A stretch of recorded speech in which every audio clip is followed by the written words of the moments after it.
Hi, Mark. Thank you for coming onto the podcast of Under the Paycheck. Thank you for having me, Amy. I appreciate it. I look forward to it. I have heard and read that you are the owner of My Brain Restore Correct. Yes. and that it is, from my understanding, a supplement for neurological functioning. Yes. As a background, I was born in Camp Lejeune, which is well known for having contaminated water. Camp Lejeune, North Carolina, as well. You Google it, you get 10,000 pages on every lawsuit. And I was born there. I was born on that base in 1958, making me 67 now. Should be retired, but just can't do that. And essentially, my Parkinson's came from there. The base has a 70% higher amount of Parkinson's than any other base that they tested. So I know where that came from. And I also carried the gene for Alzheimer's. So I was Okay. also getting Alzheimer's. So I get two neurological diseases at the same time. Can't be anything more exciting and fun than that. You look amazing. I know we just met, but you look amazing. Yeah. I myself have been studying Parkinson's for several years because I'm a Uh-huh. caretaker Oh, okay. for someone with Parkinson's. Okay. Um, but but thankfully, treatments and everything have been going pretty Right. well, and it's not it hasn't gone anywhere. Like there's no steady increase and there's no steady decrease. We've kind of just stayed in the middle, which from everything I'm hearing from the medical community, that's like the best I could do is stay in the middle. Right. And I was in that same boat. So, as someone who had already done a company before and retired from that, and then got Parkinson's, and got to level three, what they call stage three, which is like one step away from using the water. And I was like, well, I'm taking the L-Dopa, which my neurologist gave me, which I give everybody. And that's been around since the 60s. So it's not anything new by that situation. And unfortunately, the doctor had a name for it. He called, well, we'll give you this, but we have something we call the honeymoon effect. And I'm like, what's the honeymoon effect? And he I goes, haven't well, heard it'll that. last about 5 years. And after that, well, it starts getting a little shaky. And it's very hard to adjust the doses and stuff like that. And I didn't want to go down that path. I started doing studying, some research, something I'm used to doing in the database world when that's what I was doing. And that's how I came across medical scientific study in Japan that was done with mice. And in that study, they had cured all the mice from Alzheimer's, dementia, and Parkinson's. And I was like, wow, that's how do you cure three different neurological diseases with one thing? Yeah, And that was really the aha moment for me where I realized they were using a natural product to do it, but they were trying to convert it into a drug. So that meant they had to isolate the molecules. They had to turn it into a $10,000 a month drug for everybody to pay for. And they yeah. didn't do it. They failed. Surprisingly enough, my information came from a failed attempt at trying to make it a drug. But then I look back at it, as you do when you're an entrepreneur, and you say, well, wait a minute, what's wrong with what the mice took in the beginning? And that Mhm. was a very unique cultivator of a particular plant, but not much different than the fact that dopamine came from a plant from India in the Yeah. 1960s. So I worked on that to try to figure out, well, how could I source it? How could I get it? How could I become the next mouse? That was my key thing. And I started taking that in January 2025. I stopped taking the other medicine my doctor was giving me. And in June of 2025, 6 months later, after taking that every day, I ran the Michael J. Fox Marathon and got a medal at the end. That And is amazing. it was like, it's just like that. Wow, I did it. My wife was like, don't do it. You're going to fall down and break your neck. And I even went Why out, push yourself? yeah, I even went out and bought tennis shoes because before that, if you're familiar with people with Parkinson's, they can trip, they can fall. So I was wearing steel plated construction shoes because I was Yeah, hurting my toes so much, and, busting my feet and things like that. I haven't put those back on in 6 months. So from June, I've never re-wore those. I only wear my tennis shoes now. And you that's can see amazing. how I am. And how I do things and things like that. On our website, mybrainrestore.com, actually, there's a video of me running up a whole set of steps at the National Harbor, which is right outside of Washington, D.C. And I'm booking up those steps, come up and continue talking. And I you did just, watch that video. I think you went up those steps faster than I could. yep. I really need to get back into it. Yeah. And it was a huge turnaround for me. I mean, it was, and also keep in mind I had Alzheimer's at the same time. So I was dealing with forgetting things, what I was doing, why I came in the room to do something, where to put my keys. But the worst and most scariest point that I had, that frightened me a lot, was I was driving home, which I had driven down this road for 20 years, and I got lost. I could not figure out Okay. how to go back home. I didn't know what turn to take. I didn't know what to do. And that scared me. That's when your heart really pounds. And of course I'm a man, so you don't press the button, Google take me home. You're Yeah. just too proud, you know. And so it turned into a situation where I finally made it back. But after that, I was like, wow, this is, the combination of the two is horrible.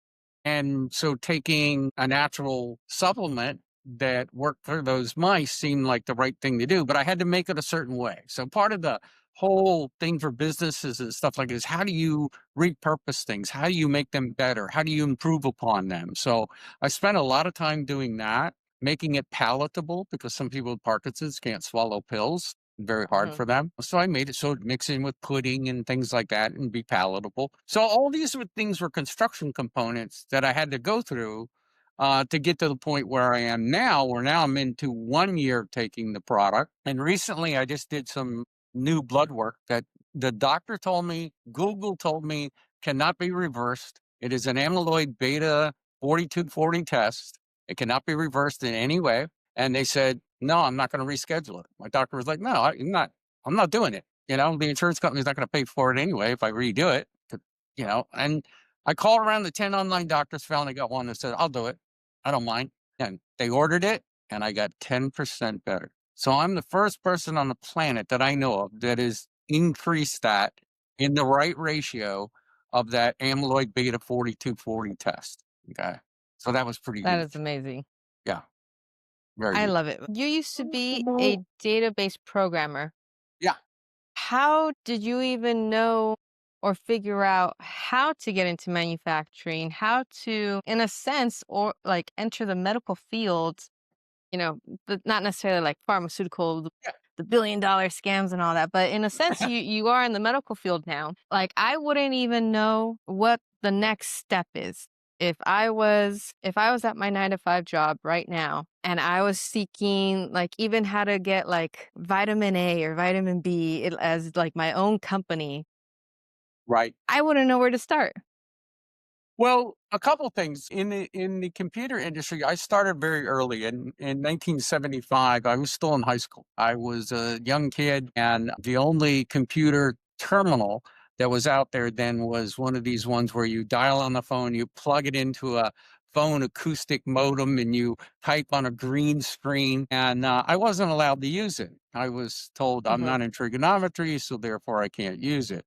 But the guidance counselor also had the same computer that, would you put in all your information and tell you're supposed to be a forest ranger or something. They always had those tests that, tell you what your future is going to be. You Okay. froze. Computers wasn't on it because computers weren't, part of that. But a friend of mine was in calculus or trig, and he gave me the password to the University of Maryland's mainframe. So I sort of hacked in, probably one of the first hackers, and taught First myself hackers how in to the world. program. Yeah, yeah, yeah.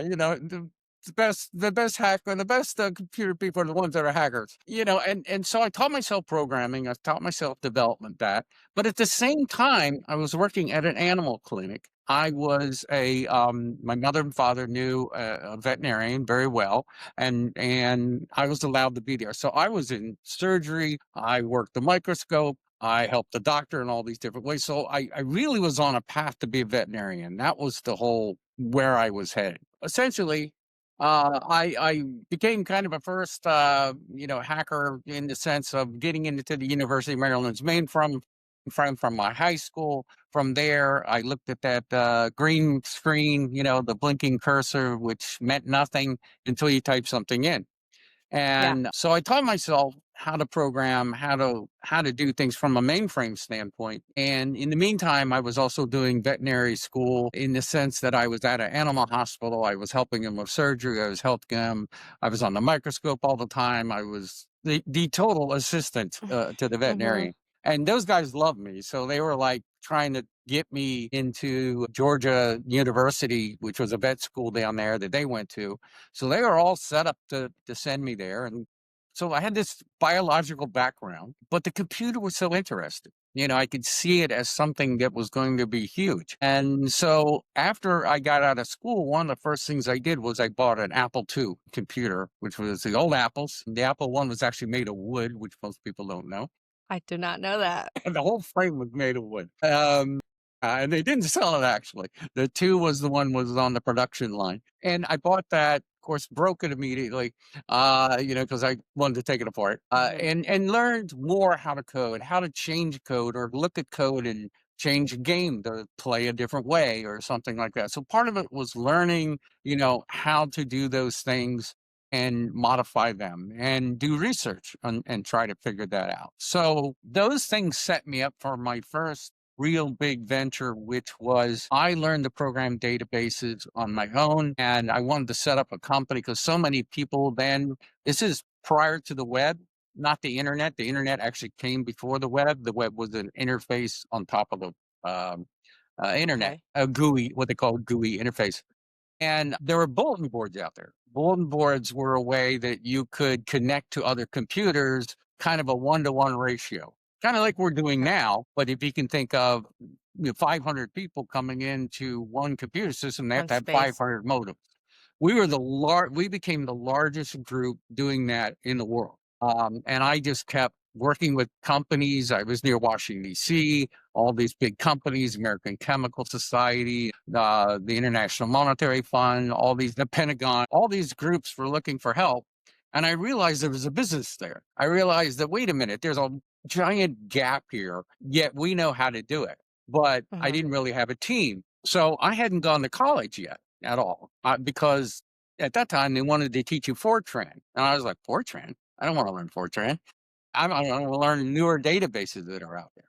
So I started having people apply for a job. I figured I could fund them and we could go out and get work. It was interesting because I actually picked up people that said, well, I don't have any schooling. I'm like, okay, you don't have any schooling. What do you do at home? Oh, I code this. Show me. Show me what you can do. And when they could show me what they could do, I hired them every time. And it was unfortunate that the people that came out of school who had learned Fortran that we talked to, they didn't do anything at home. We're just not the right people for the type of environment we needed, to do that type of programming development we wanted to do. And like I did. So I Mhm. hired misfits. It's probably the best way to look at it. They couldn't get a job anywhere else because they didn't have a degree. Okay. But then that left it open when you think about it from a business standpoint. Well, here's all these hackers, if you will, or all these people that want to learn but don't have the time, yet we can hire them. And you learn one thing in business. I learned one thing perfectly well, and that is when you go to a company and say, I want a program for you. Well, where's your degree? Okay. That's the first thing Yeah. they're going to ask, right? When you own a business, though, they go, how's your team? Are they good? Sure. You don't need to know if they have a degree, right?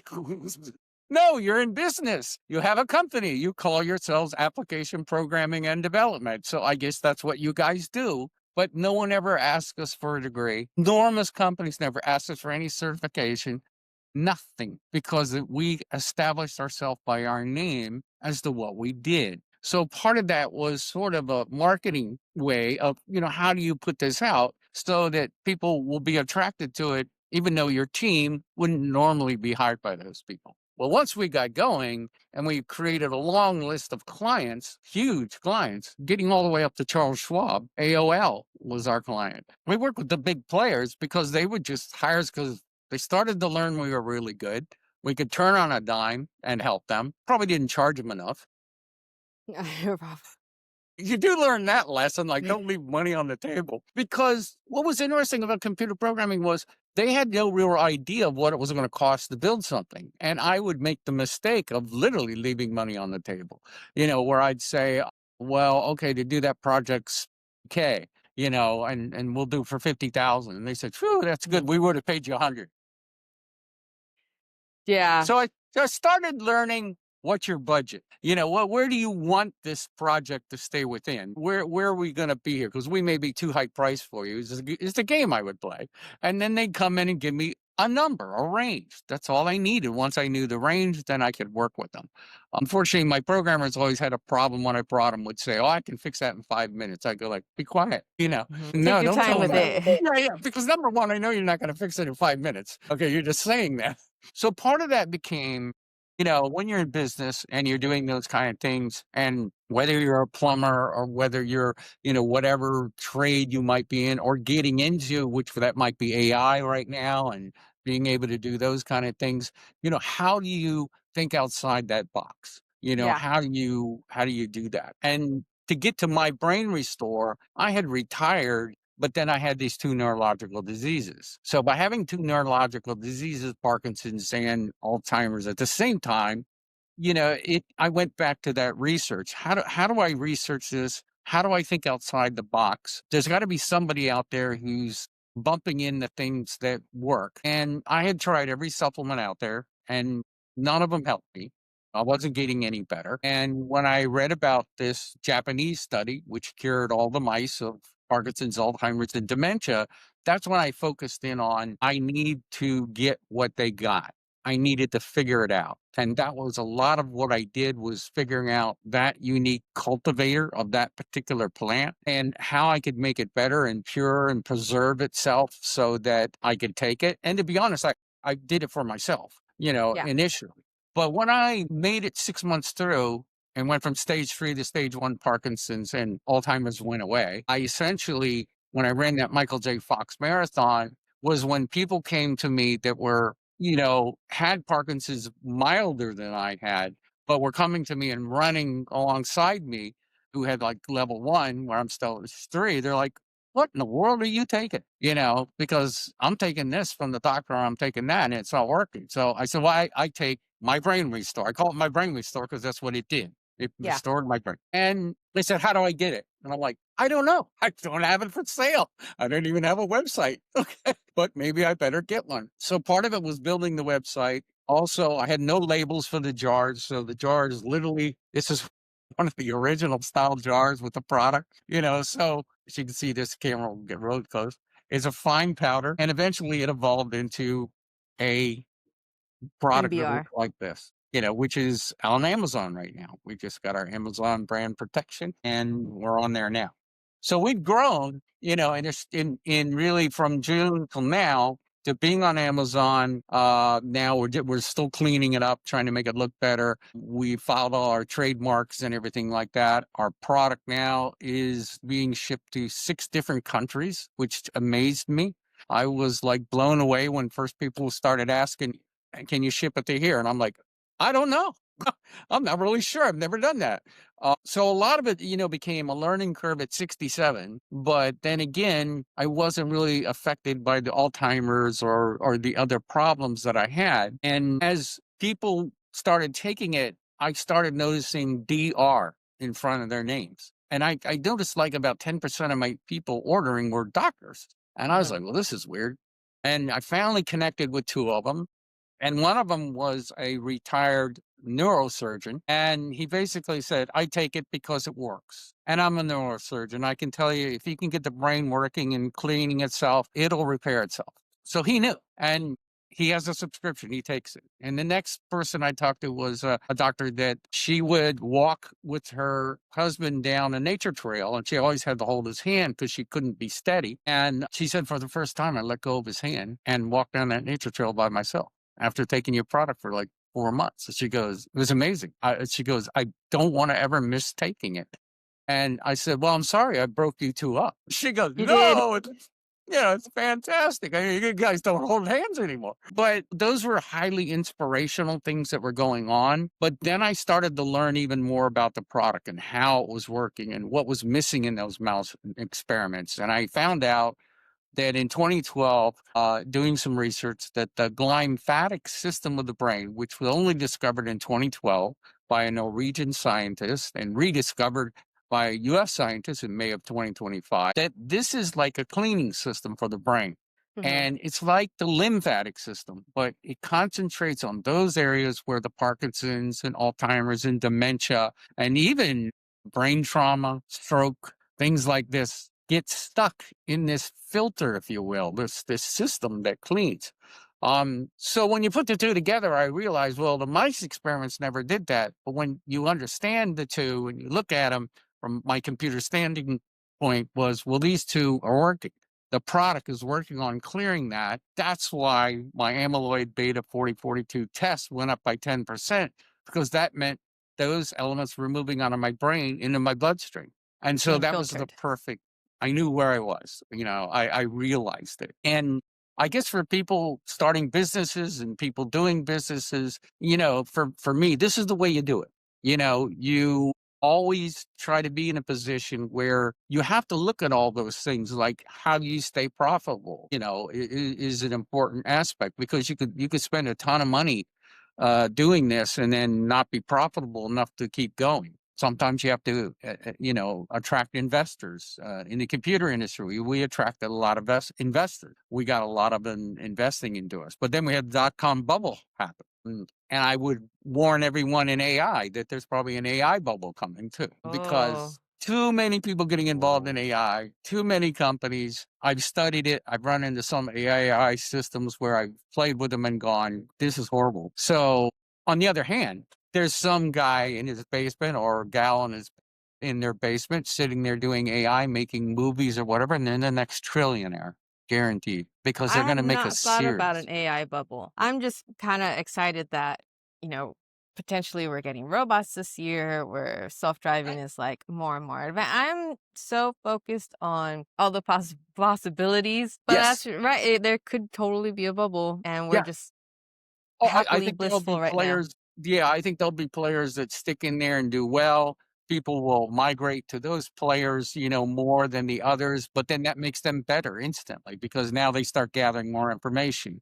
Where if some are ignored, they're just not getting new stuff. They're not developing as fast. So in that kind of industry, you expect kind of a washout, to a certain point. And there'll always be someone to come out of the woodwork and do something amazing. I Programming in the Go sorry, ahead. programming in the 70s, the 80s, and the 90s is already impressive. I've Yeah. tried programming just as, like, a side hobby, something to do for fun.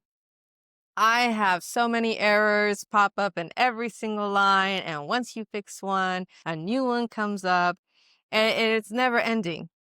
It is a never ending, yes. I mean, and simple syntax errors can totally mess you up. Um, I So mean, that we is used impressive. Yeah.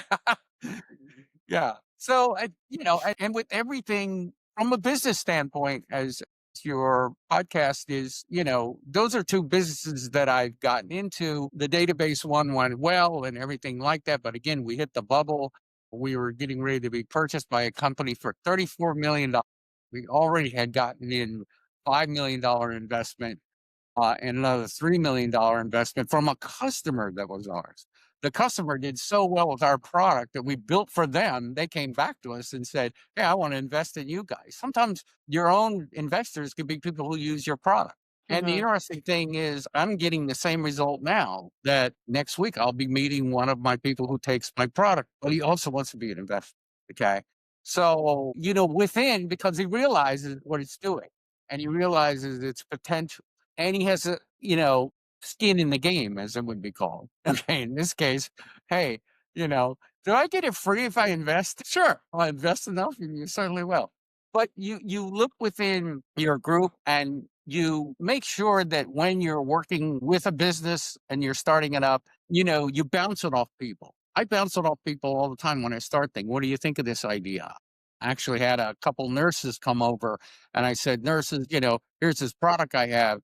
And you work with patients all the time. What do you think about it?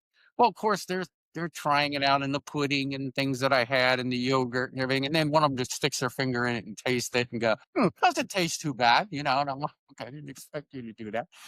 But the point was, if you can make people 10% or 20% better with this, it's huge. Yeah. That burden you would take off of, even if it got in nursing homes, the ratio of one nurse to 10 patients, and that's not getting better. Okay. So, can you help make those people a little better? Can we help make Alzheimer's or dementia better, you know, through these systems? I think they realize that. And that's kind of the key. And it requires 6 months to maybe a year of someone taking it. It takes a while for that system to work like it did in me. But in 6 months, when I That's not ran that a thing, horrible time frame. it's not a horrible, no, not I considering, you know, think most things like knee surgeries and all that are even at a year. yeah, Correct me if I'm wrong, but 6 months is not bad for any type of turnaround that no, is right now looked at something that can't be turned around. changed at all. No. Yeah, technically no cure for any one of Yeah. those. Okay. And yet here we are. I mean, like you said, you saw me run up those steps. I ran that Michael J. Fox thing. Unfortunately, my wife was excited because I was on a 20-foot ladder cleaning the gutters. Something, like I probably shouldn't have done. But I was balanced, everything Hmm. came back. My falls had gotten really bad. I had fallen downstairs, and it's really rough when you fall upstairs. That's even worse somehow. I had done all those. I was taking corners sharply. I couldn't hold on to things. I was doing the pill roll where your hand just grabs something and pill rolls it. I had tremors in this hand, that were pretty bad, made it hard to type on the keyboard, things like that. So when those things started going away, what was weird, I didn't notice it at first. You don't notice getting well. When you're used to 65 years, I'll say, even though I'm 67 now, for 65 years, you didn't have these problems, So when it comes back and all of a sudden you walk straight and you go upstairs okay and you don't bang into something, seems like a normal day.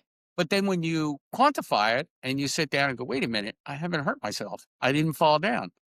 That means this must be working. So we encourage everybody who buys our product, everyone who comes to mybrainrestore.com or goes to Amazon and buys the product, we encourage them to make a log before you start taking it. Make a log of your worst things, give it a 10 for worst and 0 for it doesn't exist, and write all those things down. And then as you take it, see if you can put those numbers down.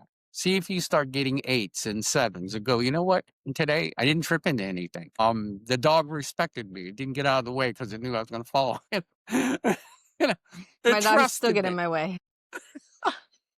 Trust It's me. terrible. Mine tries to. Mine tries all the time to mess me up. It's a challenge. But the point being is, now it allows the user, the person taking that supplement, My Brain Restore, to quantify what's happening. And then they can take a look and say, well, in 3 months, I got a little bit better, right? In 6 months, I got this much better. So we really want them to keep those logs. We want them to see what's going on. And everyone's different because people get these diseases and they affect people differently. Some people Uh, don't have tremors. Others have horrible tremors. to give maybe an example, the person that I'm taking care of that has Parkinson's, Mhm. it is a little bit differently because my person's 87, so 20 plus more years, but there were tremors, there was a lot of stiffness, but for a long time, we just perceived it as, oh, that's old age.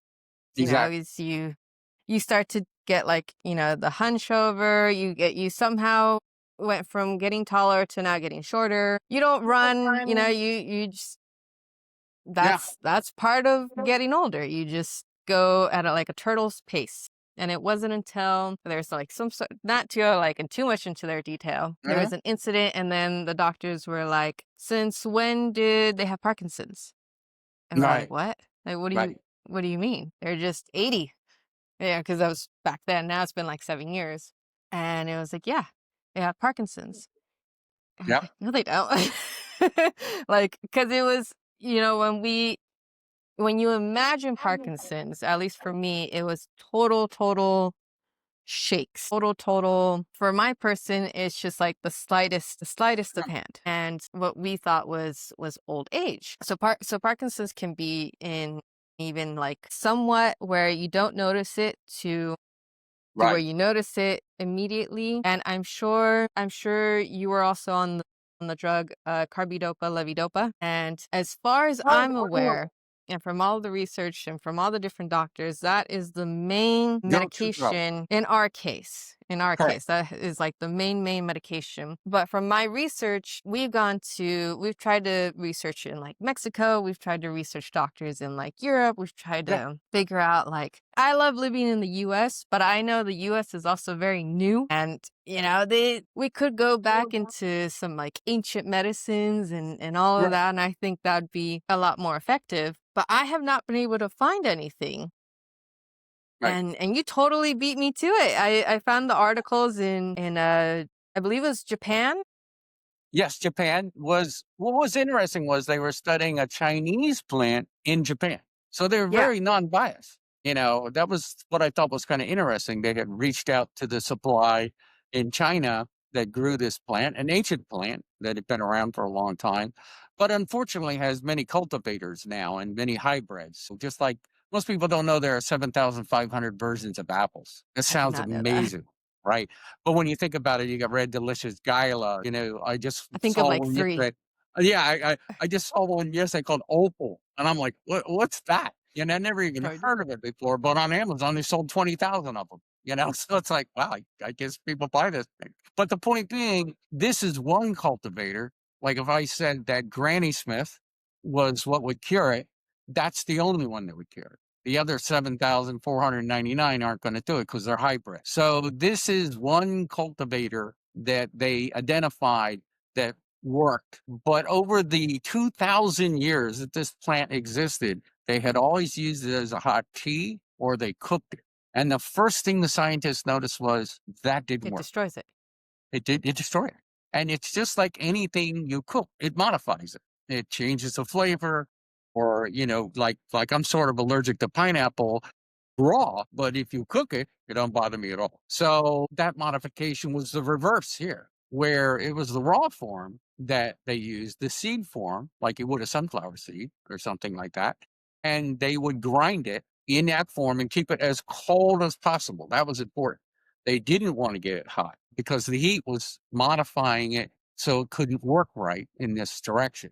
As soon as you took that out of the element, and we use a process called ultra chill milled, where we actually chill and mill way down, like 50 degrees, and keep it at that temperature so that it will preserve the oils and volatile components of it and everything. And then we put it in our jar has a foam seal, so it reseals itself. So this is all Okay. foam, and we bought it that way without the one you have to pull off in one time. Okay, now it's going to go bad. If Yeah. if you have Parkinson's, you can't even peel it off. So we looked at, what are the other elements here? What would other people want? What would I want? And those are all the elements of the way I made it was, how do people hold on to it for 30 days, 60 days, take it? How does it work? And then when I got those early reports of people having great success, especially in Parkinson's, but interestingly enough, a few find the results faster in Alzheimer's. In Okay. Alzheimer's, the result is very fast for some reason. And of course, dementia with Lewy body is very difficult. My friend died of that. He had Parkinson's and dementia with Lewy bodies, and it was too early. I mean, he died before I came up with this. Or otherwise, I would have given it to him.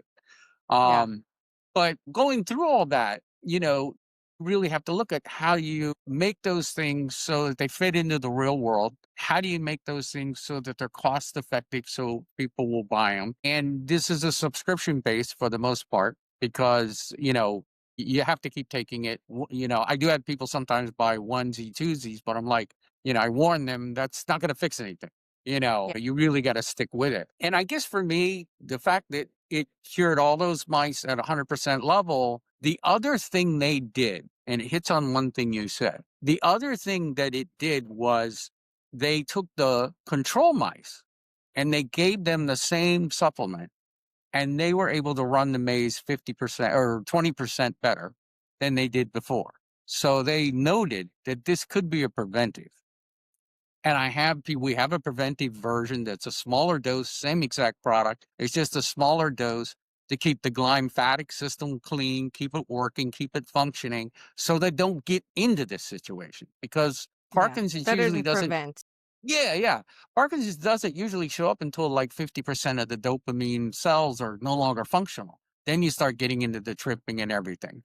And the reason, if you take dopamine on the, which every doctor is going to give you, they keep giving it to you, but the cells are still dying. So they have to increase the dose. As they increase the dose, you get into more freezing effects and other things that happen in Parkinson's that are horrible, side effects at that point. So we actually warn people in the opposite direction.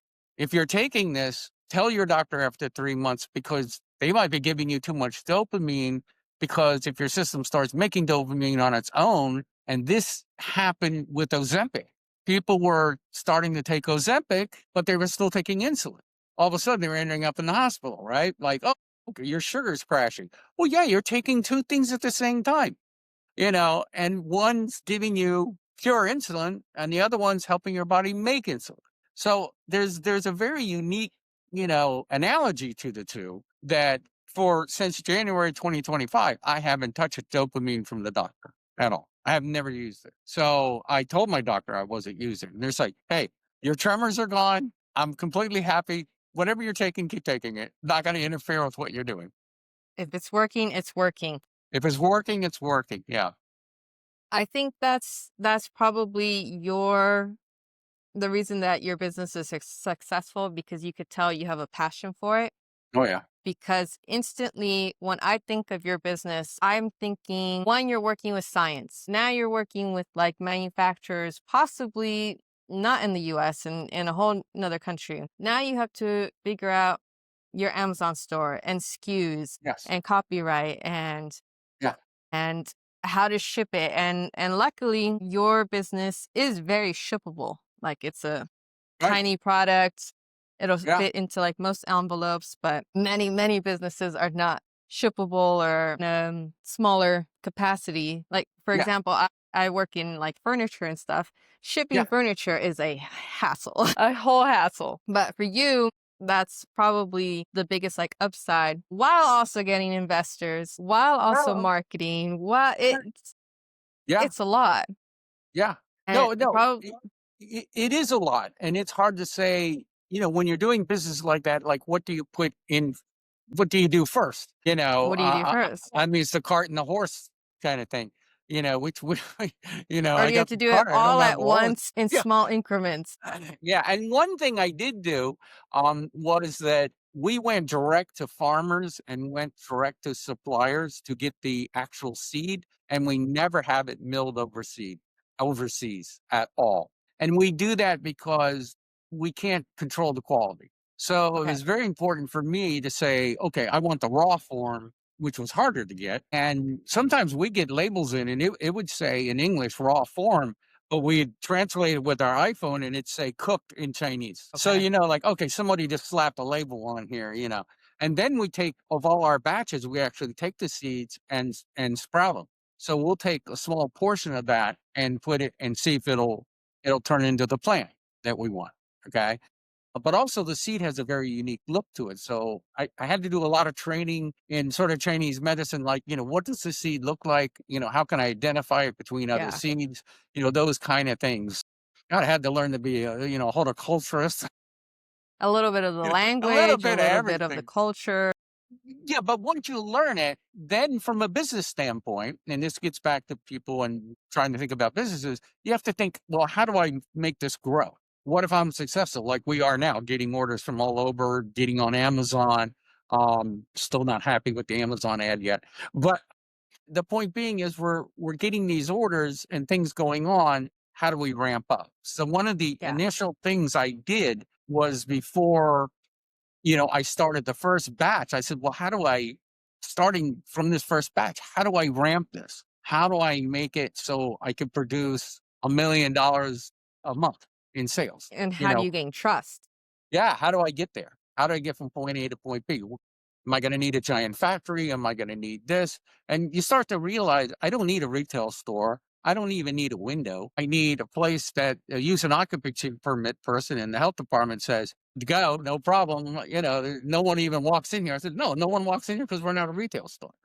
So there's no contamination, there's no problem. And we're sourcing our own stuff, doing our own mills, doing our own way.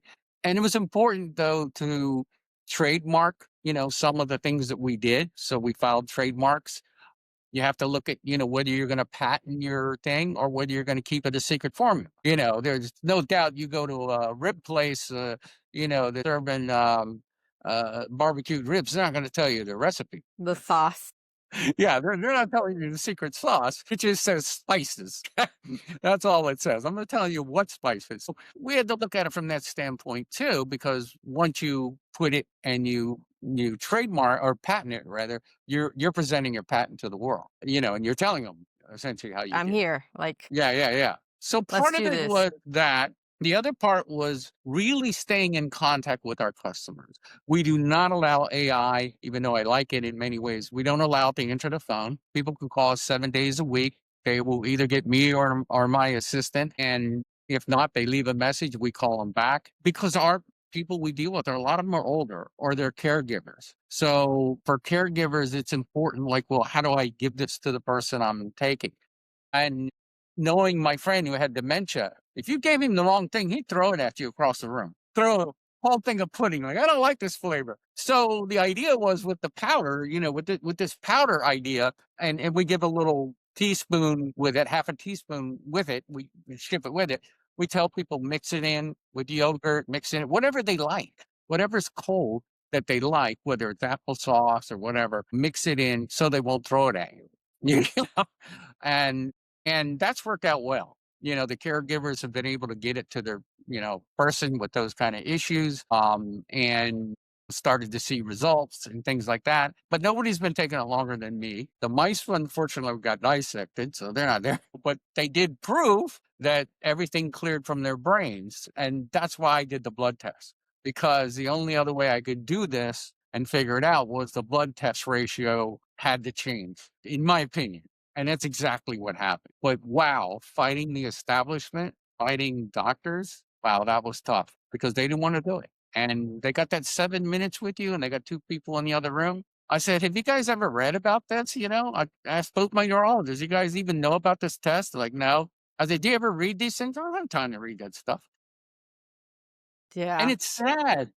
That's sad, because here's something that works. And to bring an analogy into that, in Britain, when they sailed around the world and they sailed all over the world and they went on longer trips and they built better boats and everything, people started dying on those boats. Those sailors on those boats started dying like crazy. And they realized they had scurvy, okay, eventually. But when I looked up, it was 2 million sailors died over a 200-year span that got scurvy. And it took one guy to go, hey, take a lemon or a lime with you on the ship, put it in a barrel, and take them out and eat them, and you won't die. And it was as simple as that. And that's why British sailors be called limeys, because that's where the term comes from. And so 2 million people had to die from something that was just a lime. That's all they needed was vitamin C. Now we would take vitamin C. I think we definitely overcomplicate things when it was just as simple as having a lime. But if you're trying to like figure it out and like, oh, how do you, we'll overcomplicate it and be like, oh, it's something in the air, or it just happens, or it has to do with like your genetics, or it could be broken down to even like sending that email or like sending that text. Like, I'll get to that next week because Right. we're overcomplicating it for Yes. no reason. And maybe things are just easier in every direction, but we're just not willing to accept it. Well, and I think that, what I've seen lately in the Parkinson's field is drug companies are repurposing cancer drugs. And they're saying that, this cancer drug can help cure not cure, help Parkinson's by about 35%. To me, that's Okay. not enough numbers, but that's what they're saying. Okay. So there's two steps of that. One is they're redoing that. It takes 3 years of infusions. So you have to get IVs and you have to get the MRIs When you get done, it's $250,000. The drug Yeah. alone is 100,000, and it takes 3 years. You know, and we're repurposing a cancer drug. Okay, just because Yeah. they already got it FDA approved, all they're doing is applying for another FDA to say, "Oh, we could use it for this too," and they get it quick through. They're not really sitting back and going back. Well, let's go back to the mice, and let's try to figure out something else that's different, or look at the glymphatic system, which in medicine world that's really new. 2012 is to discover something that huge. It's a very new discovery. And when I asked my doctor about it, and this is the neurologist, he goes, "Yeah, I've sort of heard of it, but I don't think there's any way to make it work any better or anything like that." And I'm like, wow, that's just, it's not unacceptable. Revolutionary. Thanks, doc. Yeah, yeah, thanks, doc. They did. Am I paying you? And you waited 6 months for the appointment. Yes, yes, that's the worst part. And then you go through the whole shebang, walk down the hall. Let's see how you walk. Let's throw you around the room a couple times. Yeah, you have Parkinson's. See, that didn't help me. And when they ask you, like, will this I ask them, will this medicine cure you? They're like, no, of course not. It doesn't. Yeah. So I'm not saying it's a cure. I can't say it's a cure. FDA rules don't allow me to say that. All I can say is, what is done for me. And you can see, how I am. And you wouldn't want to see me, back before 2025, when I was bad. But, I do know where my Parkinson's came from. Not everyone does. Mine came from TCE, which is a chemical that was in the water in Camp Lejeune, but it's also in brake cleaner fluid. It is also in Okay. dry cleaner fluid. So this chemical, and it lives a long time in the grounds. Even if they just in the United States decided to ban it as of not last year, 2024 December, they decided to finally ban it. Europe had already banned it. Okay. But other places still use it. And I had even learned that they actually clean processed food things, machines with it. So, residue and stuff like that could get into it. So probably everyone's been exposed. Harvard was doing an experiment to see if it was in air pollution. They found it was in air pollution also, especially around factories. So pretty hard to avoid. Parkinson's probably going to become a brain pandemic, I think, around the Yeah. world. I think a couple of doctors have coined that. So we need a way to stop it. We need a way to put the brakes on it. And even if this isn't a cure, as one person told me, he said, again, if it makes you 10, 20% better, that's good. There's nothing wrong with that, because you're not using anything that has any real side effects, which we don't. The product, the only thing that I warn people about the first month, it might get a little gassy. It is a fiber. So your partner might not like you. Okay. But it's like Metamucil in that regard. It is a seed. And it takes, to make one of these, it takes 1,800 seeds to make one. And Wow. yeah, so our 2X, most people buy this. They buy this and take every 30 days, two jars. That's 3,600 seeds in that. So I it's think it's a lot of seeds. I think what you're doing is important because sure, even if it's not like the exact answer, like you said, even if it's 10 to 35% better, could push in the right direction for other people to look at you and be like, wait, let me build on that idea. And then somebody's going to go and look at that person and go, wait a minute, but how come they haven't like integrated like this? And slowly, not, yeah, very slowly, because this all takes too Right. much of a time, probably like 100 years would be a little bit closer, but you need to take the steps now in order Yes. for it to be built on, Correct. to Yeah. hopefully find answers in 100 years. Yeah, yeah, yeah. No, and I think that at the level we're moving forward, with it, it's accelerating very quickly because people are starting to get it, the podcast and things like that help everybody get out there. And I should point out right now, if you go to mybrainrestore.com and you go to the FAQ, click on free PDFs. You can download my book. I got a 2026 book that we just came out with, which will be on Amazon for sale. But people, if they go to the website, can download it instantaneously free. And I Okay. encourage people. It talks about my young life and how I was on Camp Lejeune and how I got where I got and everything like that. And I quote a lot of things from a lot of science in it.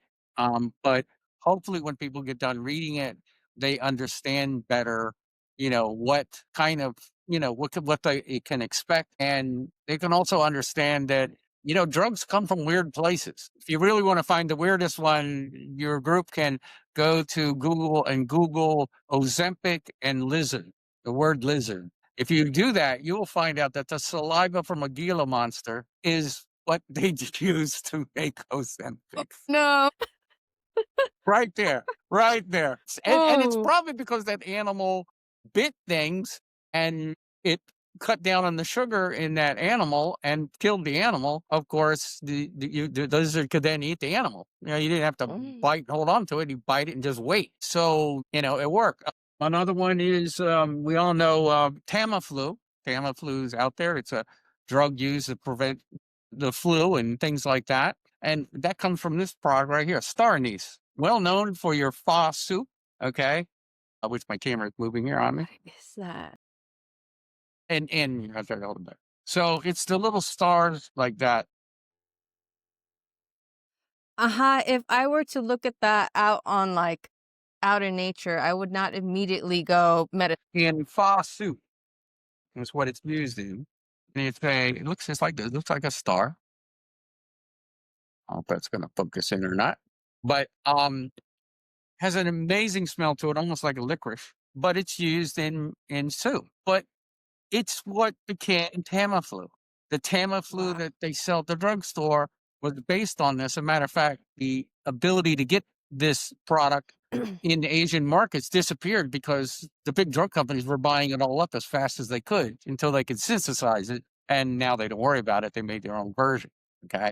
But a lot of these things do come from plants, come from, the Amazon, not the sellable Amazon, but the real Amazon. And this is just something, again, that came from a plant that sometimes nature provides. It's there. You just have to figure it out and figure out how to preserve it. And that's what I did. So I'm happy that people are getting better. And from a business standpoint, I think we're doing well. We get people all the time wanting to, one way or another invest in us, and I understand that, but we're picky, you know, because we don't Yeah, want anyone to change what we're doing, and we don't want an investor that would come and say, "Make this cheaper." Or that that's never going to happen. That's something I don't believe in. that's amazing, Mark. I wanna thank you so much for being on Sure. the podcast and that people can find your product at mybrainrestore.com and Correct. also on Amazon. Yep. I had a great time. I hope Yeah. you Me had a too. great time. Yep. And I wanna just end the podcast with, are you happy in this business? Very happy. I'm happy that I'm doing something for other people, and I'm certainly happy that I don't walk and fall down anymore. Makes me really happy. So That's I amazing. I feel good about it in both ways, both that I can help myself and other people. That's important because it's a horrible diseases. These are not good diseases. You gotta They're you not gotta good fight back. diseases. That once again, thank you so much, Mark. Thank you for having me.